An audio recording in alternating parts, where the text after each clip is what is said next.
တငယ်ချင်းတို့ရေမြန်မာနိုင်ငံမှာရင်သားကင်ဆာပြီးရင်အမျိုးသမီးတွေဒုတိယအဖြစ်အများဆုံးကင်ဆာကဘာလဲဆိုတာသိပါသလားအဲ့ဒါကတော့တိမ်ကောင်းကင်ဆာပဲဖြစ်ပါတယ်တိမ်ကောင်းကင်ဆာဖြစ်ပွားစေတဲ့အဓိကအကြောင်းရင်းကတော့လိင်ဆက်ဆံရာကတစ်ဆင့်ကုဆက်တက်တဲ့ကျဉ်းတို့ကိုကုဆက်ရာကစတင်ပါတယ်ကုဆက်ခံရပြီးရင်လူတချို့မှာအလိုလိုပျောက်သွားတတ်ပေမဲ့အများစုကတော့ကင်ဆာအကျိုးအဆင့်ကနေကင်ဆာအဆင့်ထိတဖြည်းဖြည်းပြောင်းလဲသွားတတ်ပါတယ်ကျမကတော့အေးရှာရဲ့နားခွေရနဲ့ဘက်ရှက်တာအရေးစိအဖွဲ့တို့ကမူပဲဖြစ်ပါတယ်ဒီနေ့မှာတော့အမျိုးသမီးတွေတည်ထားတဲ့တိမ်ကောင်းကင်ဆာနဲ့ပတ်သက်တဲ့ကျန်းမာရေးဗဟုသုတတွေကိုမျှဝေပေးသွားမှာပဲဖြစ်ပါတယ်။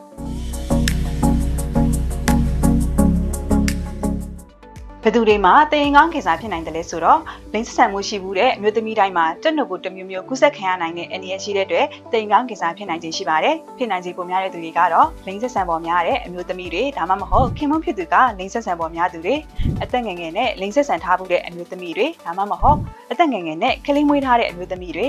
ကလေးအများကြီးမွေးထားသူတွေ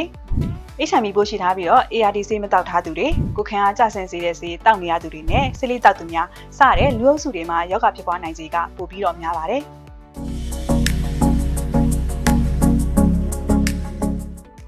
ကျန်းတို့ပိုးကူးစက်ခံရတော့လဲအစောပိုင်းမှာယောဂလက္ခဏာမပြဘဲရှိနေနိုင်ပါတယ်ဒါပေမဲ့ကင်ဆာအဆင့်ရောက်လာရင်တော့ယောဂလက္ခဏာတွေပြလာတတ်ပါတယ်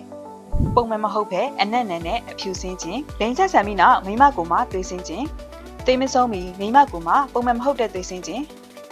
သွေးဆုံးပြီးမှသွေးပြန်စင်းခြင်းစီးစက်နဲ့ခါနာကျင်ကြိုက်ခဲခြင်းဒီလိုလက္ခဏာတွေကိုခံစားနေရပြီဆိုရင်တော့အချိန်မဆွဲပဲချက်ချင်းဆရာဝန်နဲ့ပြသပြီးဆေးကုသမှုခံယူဖို့လိုအပ်ပါတယ်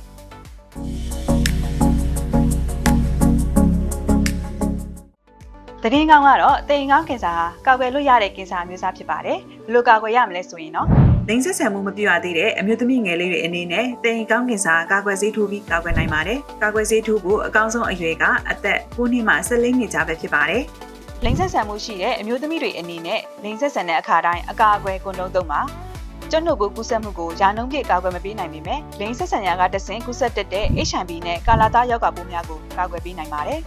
တိမ်ကောင်းကင်ဆာမဖြစ်ခင်အကျိုးအဆင့်မှာသိရှိဖို့နဲ့လိုအပ်တဲ့ဆေးကုသမှုကိုအချိန်မီရရှိအောင်လိင်ဆက်ဆံမှုရှိပြီးတဲ့အမျိုးသမီးတွေအတွက်အကောင်းဆုံးကာကွယ်နည်းကတော့တိမ်ကောင်းကိုပုံမှန်စစ်ဆေးခြင်းပဲဖြစ်ပါတယ်။အသက်30မှ49နှစ်ကြားအမျိုးသမီးတိုင်းဟာ9နှစ်တစ်ကြိမ်တိမ်ကောင်းကင်ဆာအကျိုးစစ်ဆေးခြင်းကိုပုံမှန်ပြုလုပ်သွားတင်ပါတယ်။တကယ်လို့ HIV ပိုးရှိနေပြီးလိင်မှုဆိုင်ရာဆက်ဆံမှုရှိနေတဲ့အမျိုးသမီးဖြစ်ခဲ့မယ်ဆိုရင်အသက်ကိုထည့်သွင်းစဉ်းစားမနေဘဲ3နှစ်တစ်ကြိမ်ပုံမှန်စစ်ဆေးပေးဖို့လိုအပ်ပါတယ်။ကိုကဖြစ်နိုင်ခြေများတဲ့အုပ်စုမှာမပါခဲ့ရင်တောင်မှ